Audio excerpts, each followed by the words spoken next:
পুরুষের সৌভাগ্যের লক্ষণ হচ্ছে চারটি। এই চারটি জিনিস যদি কোনো পুরুষ পেয়ে যায় তাহলে সে অবশ্যই সৌভাগ্যবান। তার মতো ভাগ্যবান আর কেউ হতে পারে না। আল্লাহ পাক রব্বুল আলামিন তাকে ভালোবেসেই এই জিনিসগুলো দিয়ে থাকেন। সুতরাং এই চারটি জিনিস যদি আপনার কাছে থাকে তাহলে আপনি ভাগ্যবান, ভাগ্যবান একজন পুরুষ। আর এই চারটি জিনিস যদি না থাকে তাহলে কিন্তু আপনি ভাগ্যবান এখনো হতে পারেন নাই। আপনি আরো বেশি আল্লাহর কাছে দোয়া করতে থাকবেন। এবং যদি এরকম নাও হয়ে থাকে তাহলে আপনি বিশেষ করে আপনি যত বেশি পারেন আল্লাহর কাছে দোয়া করবেন, আল্লাহর কাছে প্রার্থনা করবেন। পুরুষের সৌভাগ্যের লক্ষণ হচ্ছে চারটি। নাম্বার 1, 1 নাম্বার হচ্ছে নেককার স্ত্রী।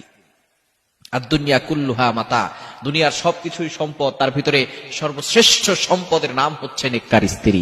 আপনার স্ত্রী যদি নেককার হয় তাহলে আপনার দুনিয়াটাই জান্নাত হয়ে যাবে। আর স্ত্রী যদি নেককার না হয় তাহলে দুনিয়াটা জাহান্নাম হয়ে যাবে। সুতরাং যেই পুরুষ নেককার স্ত্রী পেয়েছে, দিনদার স্ত্রী পেয়েছে, সেই পুরুষের থেকে ভাগ্যবান আর কেউ হতে পারে না। নবীজি সাল্লাল্লাহু আলাইহি সাল্লাম এই জন্যই বিয়ের সময় অবশ্যই এই বিষয়টি খেয়াল করতে বলেছেন যে মেয়েটা দিনদার কিনা, তার ভিতরে রিলিজিয়ন আছে কিনা, ধার্মিকতা আছে কিনা। আমরা অনেক সময় বাহিরের আউট বিউটি দেখে বিয়ে করি, সৌন্দর্য দেখেই পাগল পারা হয়ে যায়। এই সৌন্দর্য বেশি সময় থাকে না।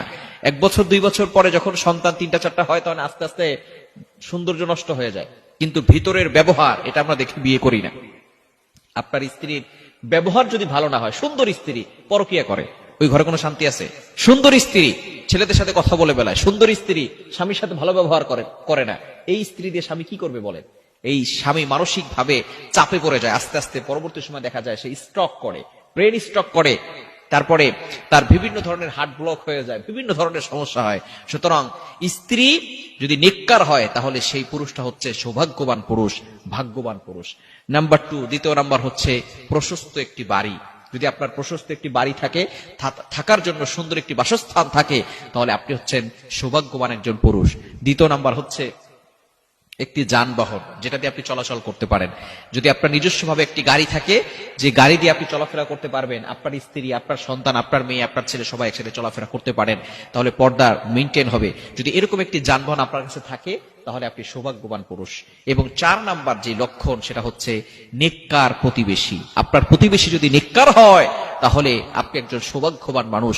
প্রতিবেশী যদি নেককার না হয় তাহলে কিন্তু অবশ্যই আপনি কঠিন বিপদে পড়ে যাবেন। কেননা প্রতিবেশী নেককার হলে আপনাকে সে নামাজের জন্য ডাকবে, সে আপনার ভালো চাইবে। নেককার মানুষরা সবসময় মানুষের ভালো চায়।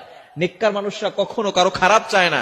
সৎ মানুষ যারা, সত্যবাদী যারা, তারা সবসময় মানুষের সাথে ভালো ব্যবহার করে, মানুষের সবসময় ভালো চায়। কিন্তু যারা সৎ না, অসৎ মানুষ, যারা নেককার নয়, তারা কিন্তু কখনো আপনার ভালো চাইবে না। প্রতিবেশীরাই কিন্তু আপনার উপর বেশি ক্ষতি করার চেষ্টা করবে।